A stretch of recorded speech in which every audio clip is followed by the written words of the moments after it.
चांदनी रात। कवि मैथिली शरण गुप्त।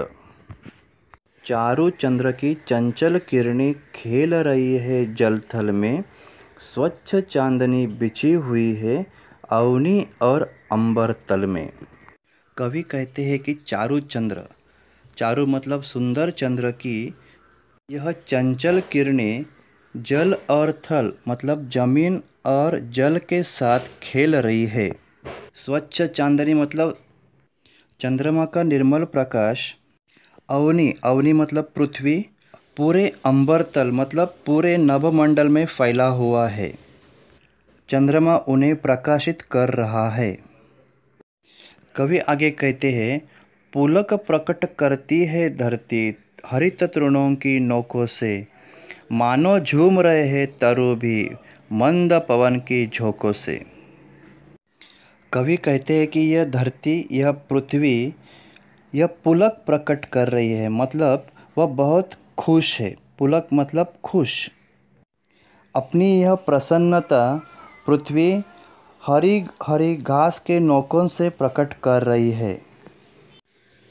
तृण का अर्थ होता है घास। मंद हवा के झोंकों से तरु, तरु मतलब पेड़ पौधे झूम रहे हैं और ऐसा लगता है मानो वह भी अपनी खुशी प्रकट कर रहे हैं। कवि आगे कहते हैं, क्या ही स्वच्छ चांदनी है यह, है क्या ही निस्तब्ध निशा। है स्वच्छंद सुमंद गंध वह, निरानंद है कौन दिशा। चंद्रमा के प्रकाश का वर्णन करते हुए कवि कहते हैं कि यह चांदनी गजब की निर्मल है अथवा स्वच्छ है। और यह निशा, निशा मतलब रात, वह भी बड़ी निस्तब्ध, निस्तब्ध का मतलब होता है शांत है। चारों तरफ मंद मंद सुगंध व्याप्त है और ऐसी कोई दिशा नहीं है जिस ओर आनंद का माहौल न हो, अर्थात सर्वत्र आनंद ही आनंद है। बंद नहीं अब भी चलते हैं नियति नटी के कार्यकलाप, पर कितने एकांत भाव से, कितने शांत और चुपचाप। कवि कहते हैं कि कोई भी गतिविधि बंद नहीं है। नियति मतलब भाग्य और नटी मतलब अभिनेत्री। यह भाग्य रूपी अभिनेत्री के कार्यकलाप मतलब सभी गतिविधियां अभी भी चालू है और यह सब बड़े शांत ढंग से और एकांत भाव से चुपचाप हो रहा है।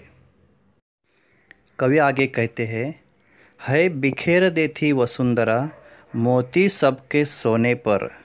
रवि बटोर लेता है उनको सदा सवेरा होने पर।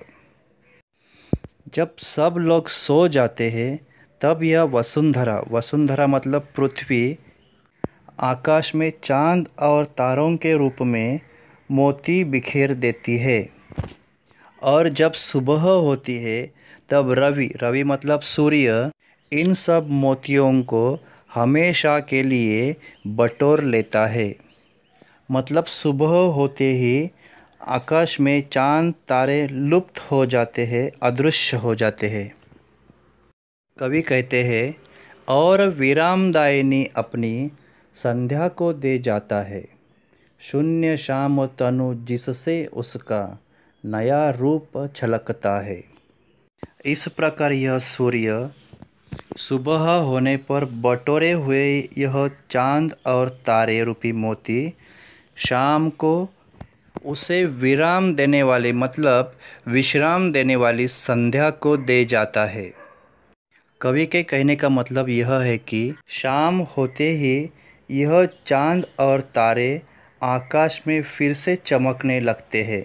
इससे शाम, शाम मतलब काला और तनु मतलब शरीर, रात्रि का काला शरीर मतलब अंधेरा दूर हो जाता है।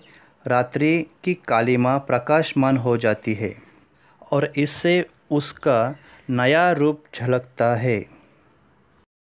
कवि आगे कहते हैं, पंचवटी की छाया में है सुंदर पर्ण कुटीर बना, उसके सम्मुख स्वच्छ शिला पर धीर वीर निर्भीक मना। पंचवटी, पंचवटी मतलब 5 वटों का समूह। इस पंचवटी की छाया में घास और पत्तों से कुटीर, कुटीर मतलब झोपड़ी बनी हुई है। और इस सुंदर झोपड़ी के सामने एक स्वच्छ शिला पर धीर वीर मतलब दृढ़ मन वाला एक निर्भीक, निर्भीक मतलब निडर योद्धा विराजमान है। कवि कहते हैं, जाग रहा यह कौन धनुर, जबकि भुवन भर सोता है। भोगी कसुमा युद्ध योगी सा, बना दृष्टिगत होता है। कवि कहते हैं कि जब पूरा संसार सो रहा है, तब यह धनुर, धनुर मतलब धनुर्धारी कौन है जो इस समय जाग रहा है। कवि कहते हैं, यह कुसुमायुध मतलब कामदेव जैसा भोगी किसी सन्यासी जैसा दिखाई देता है।